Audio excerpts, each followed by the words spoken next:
बोली कृष्ण भगवान की जय। तो सर आज हम जिस जगह पे आए हैं वास्तव में जगह का नाम है ज्योति सर। ज्योति मैंने प्रकाश, यानी कि भगवान कृष्ण जी ने यहाँ पे ज्ञान का ज्योति जलाया। इस सरोवर को हम बोलते हैं ज्ञान का सरोवर और इसका मिलके बना फिर ज्योति सर। अगर हम सामने देखेंगे तो वहाँ पे लिखा हुआ है आदि गुरु शंकराचार्य मंदिर।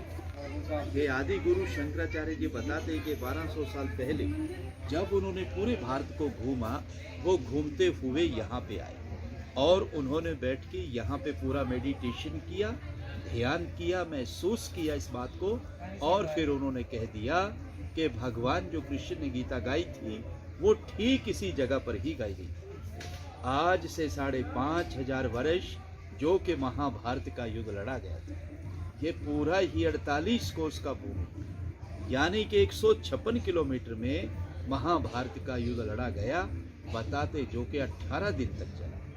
18 अध्याय गीता के है और 700 श्लोक हैं सर उसके अंदर। आज जितना भी श्रद्धालु यहाँ पे दूर दराज से आता है, चाहे वो मुंबई से आता है, दिल्ली से आता है, चंडीगढ़ से आता है, पंजाब से आता है, हरियाणा से आता है, वो भारत के किसी भी कोने से आता है, और आने के बाद उसके मन में एक ही सवाल होता है कि मैं जब भी कुरुक्षेत्र की भूमि पे जाऊंगा और फिर उधर में जाके ये सवाल करूंगा, तो सर उनका सवाल होता है सीधा साधा सा कि हमें वो लाल मिट्टी तो बताइए कि किधर है, क्योंकि उस समय बहुत ही भयानक युद्ध हुआ था और युद्ध के कारण ही वो पूरा का पूरा धरती लाल हो गया। लेकिन आज वो लाल धरती हमें यहाँ पे अब दिखाई नहीं देता।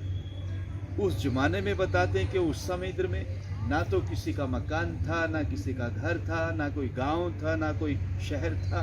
ये बिल्कुल एक बंजर जमीन था कि जिधर में महाभारत का युद्ध लड़ा गया था। आज हम जिस पवित्र भूमि पे और जिस पावन धरती पे यहाँ पे दर्शनों के लिए आज आए हैं, ये है मध्यम यानी कि सेंटर पॉइंट के जहाँ पे भगवान कृष्ण जी ने अर्जुन को गीता सुनाया।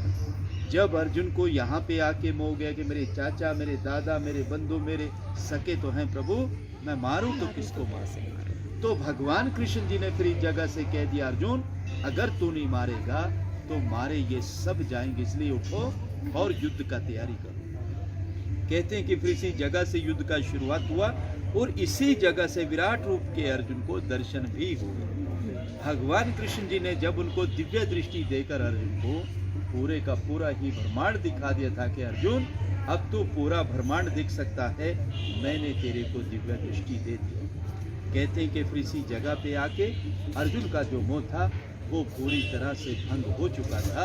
इसी जगह से युद्ध का शुरुआत हुआ और अंत में आके युद्ध यहाँ समाप्त हुआ।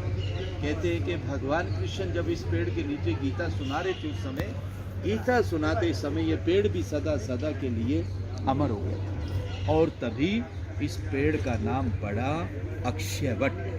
अक्षय मैंने जिसका क्षय ना हो, जो खत्म ना हो, हमेशा हमेशा के लिए जो जिंदा रहता है, अमर रहता है, उसको हम अक्षयवट बोलते हैं।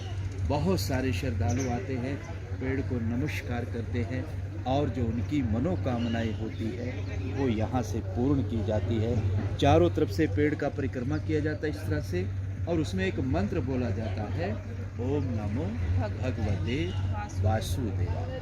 तो सर ये यहाँ का जानकारी है। सुनने के लिए और समय के लिए आप सभी का बहुत बहुत धन्यवाद। बोले कृष्ण भगवान जय।